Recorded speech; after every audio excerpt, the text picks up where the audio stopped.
Обустраивать и улучшать городское пространство, вдыхать новую жизнь в сельские дома культуры, делать доступной республику для инвалидов, развивать детский спорт, образовывать граждан в сфере ЖКХ. Вот лишь часть задач, которую ставит перед собой «Единая Россия».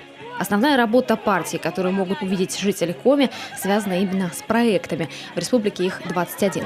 Реализовывать большую часть единороссы, как партия большинства, могут именно за счет средств федерального бюджета. И в этом плюс для региона. Одобрения и поддержки они ждут и от населения.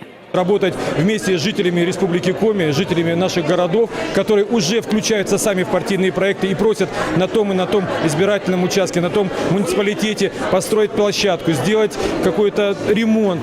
И, понимаете, люди услышали, мы сказали, они услышали, и мы готовы решать те начинания наших жителей Республики Коми, которые они им говорят. Один из самых масштабных, громких и, безусловно, ярких проектов – «Городская среда». На него в этом году ушло более 130 миллионов рублей. Для следующего, к слову, выделено на 60 больше. Асфальтирование проездов, обустройство освещения, установка урн и скамеек в этом году заметно прошли во дворах Воркуты, Емвы, Жешарта, Инты. По инициативе горожан обустроить территорию удалось и в столице Коми, причем с рекордными показателями. То, что за один год мы смогли более 50 дворов привести в порядок, причем не только, так сказать, какой-то минимальный ремонт, а провести его качественно и со всеми необходимыми элементами, это, конечно же, очень большое дело и радует, что партия продолжает эту работу, и мы уже знаем, что и на следующие и последующие годы мы также будем заниматься благоустройством дворов и общественных территорий.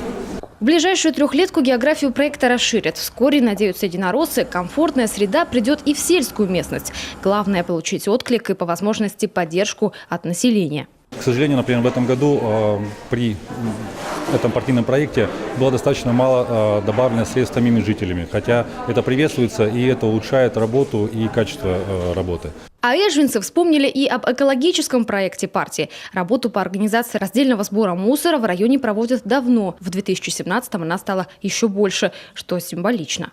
В этом году год экологии, который поддержала партия, мы просто расширили эти проекты, сделали экологические сумки, как пропаганда использования вторичного сырья, и поставили дополнительно контейнеры для батареек и так далее. То есть мы вот этими вот проектами занимаемся очень много и очень давно. Для сельских же территорий свой проект – местный дом культуры. Количество отремонтированных и модернизированных творческих площадок перевалило за 20, в их числе и Кайгородский район. Мало того, что сам коллектив Дома культуры, скажем, у нас, он получил как второе дыхание. Я имею в виду, что все самодеятельные коллективы, которые на этой площадке у нас действуют, они начали сейчас активно ездить по другим сельским поселениям района. Но и туда, в Дом культуры, стали приезжать коллективы с районов и с республики. С удовольствием выступают на этой площадке.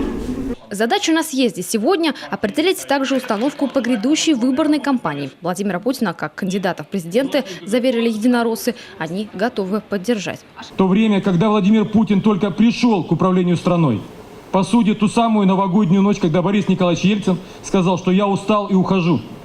Вспомните, за какими столами мы сидели, что творилось на улицах, как к нам относился мир. У нас с вами нет права не просто на ошибку и даже на мысль, что мы не доведем все начатое до логического завершения. Ни шагу назад. И позади не Москва, коллеги, как говорили в ту героическую эпоху. Сейчас позади нас дети, внуки.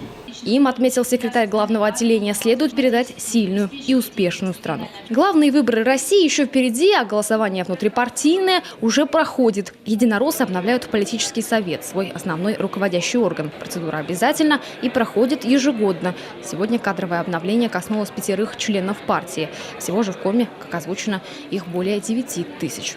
Ротация, которая идет сейчас на всех уровнях и этажах партийной, скажем так, власти. Это позволит привлечь в партию новых людей, посмотреть на работоспособность старых товарищей.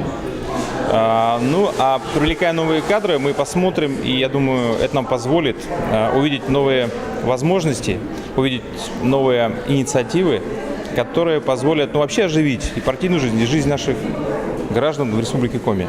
Впереди федеральный съезд. 22 декабря нашу республику там в качестве делегатов представят глава сельского поселения Шошка Людмила Огнева и секретарь Благоевского отделения партии и куратор проекта «Крепкая семья» Елена Митина. Их работа по итогам года названа успешной и в рамках реализации партпроектов и привлечения новых членов и работе на результат на сентябрьских выборах. Любовь Филиппова, Павел Люлянмин, телеканал Юрган, Сыктывкар.